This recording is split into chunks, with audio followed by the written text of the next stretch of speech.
Good morning, Shadow Mountain Honey Company followers. So this video is talking about swarm traps, and it's really geared towards beekeepers, but of course anybody can learn something here. So we build these boxes, then we hang them in the trees, and the intention is that when bees are looking for a new home, instead of moving into somebody's tree or their wall of their house or their barbecue grill, they'll move into our swarm traps, and then we can take them home and raise those bees and make honey. So today I'm going to show you kind of how we make them. So this is one of them here, and it's called an extra deep trap. So it's taller than a deep box. It has the little spinny wheel here. The entrance, it's got an entrance reducer basically that can close up and seal the bees when you're transporting them. I'll put the dimensions in the comments of what we're doing here. But essentially this box is made of 15/32 exterior grade plywood. And it has the side 19 1/4 I think, but I'll put the dimensions in. And then the end piece, and you can see the end piece, I don't know if you can see in the video, but the end piece is butted up here. So this is the side, this is the end piece. And then it has what I'm calling the handle, which is a 2-inch strip of wood up here at the top. And this end piece is cut shorter than the side. And what that does is that creates a frame rest for the frames to rest on. You can see that piece of plywood there. So it creates that natural frame rest. This is a 7 frame trap, and how we bait it is we put 6 foundation frames.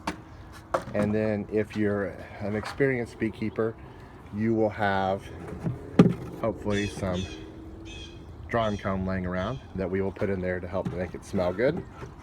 So this holds 7 frames overall. But what's important about this, and I don't know if you can see down there, is there's space below the frames. There's about 4 inches of space below the frames. And what I have found in my swarm catches is that I've used boxes where it was just a deep sized box that the frames went all the way to the bottom, and I felt like the bees did not like that setup. It did not give them the feeling of space. The frames took up all the room in the trap. Even though it eventually would be what they wanted, they didn't realize it. So by giving them that gap at the bottom, about 4 inches, when they check it out and scout it out, they decide that maybe this has got plenty of room for them. The box is built to be about 40 liters. I've read a lot of literature that says that's an ideal swarm trap size, because that's kind of the size of the void that beekeepers are looking for. So from the construction standpoint, I've got the sides, I've got the end butted up against the side, so instead of the end overlapping, the end is recessed in against the side.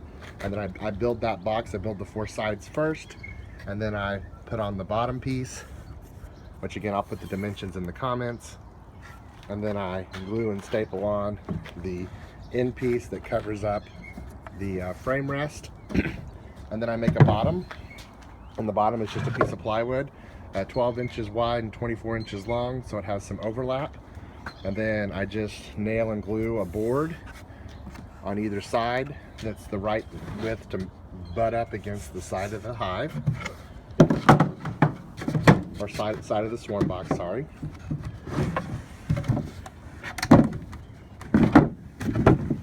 Well, anyway, you get the concept. This lid does fit, it came off this hive. And then I drill 2 holes, and I put 2 screws, and I screw them into the side of the handle. And I do that so I don't have screws on the top, and I do that so that rain is not dripping down into the hive. So that's essentially how I build a swarm trap. And then I will, on most of them, I will then take a piece of wood, just a piece of scrap wood, cut it about 2 inches wide, drill a hole in it, drill it to the side, and that gives me a hanger where I can hang it on a nail on a tree. Some of them we don't have a hanger. We just stick it up in the Y of a tree and strap it down. So that's essentially how we do a swarm trap. What we bait it with is we use a couple different things. Some of our traps are baited with just simple lemongrass oil on a cotton ball or a Q-tip in a Ziploc baggie with, a hole or 2 punched in the Ziploc baggie and thrown in the bottom.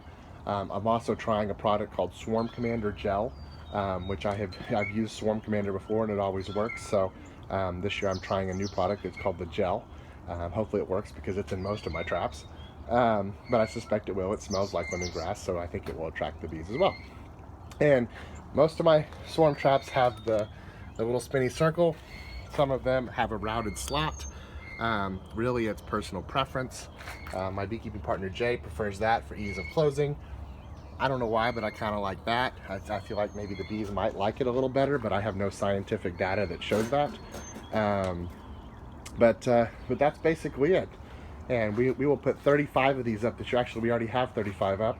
We have another 10 to put up, so maybe if we get around to it, we will end up with a total of 45 of these traps put up in trees. And we have good luck with them.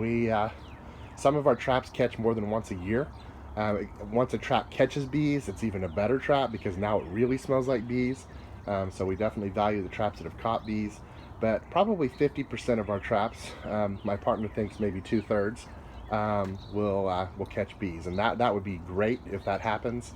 It has happened before. These box traps, the first 4 that I ever had, I caught 6 swarms in 1 year out of 4 traps, so that was amazing numbers. But this is a great way to secure bees. Always be careful. Any wild bees, swarm bees, most of the time they're going to be gentle, but there's no promises. So anytime you're dealing with swarms, be careful, wear protective gear. Don't assume that they're gentle, even though they likely are, because occasionally you might run on a aggressive hive, especially if you're in an area that has the Africanized honeybee. You really have to be careful there. And here in Tulsa, we are on the northern edge of Africanized honeybee territory, so we do occasionally run into that type of swarm. So we're just very careful with that. Have a great day from Shadow Mountain Honey Company.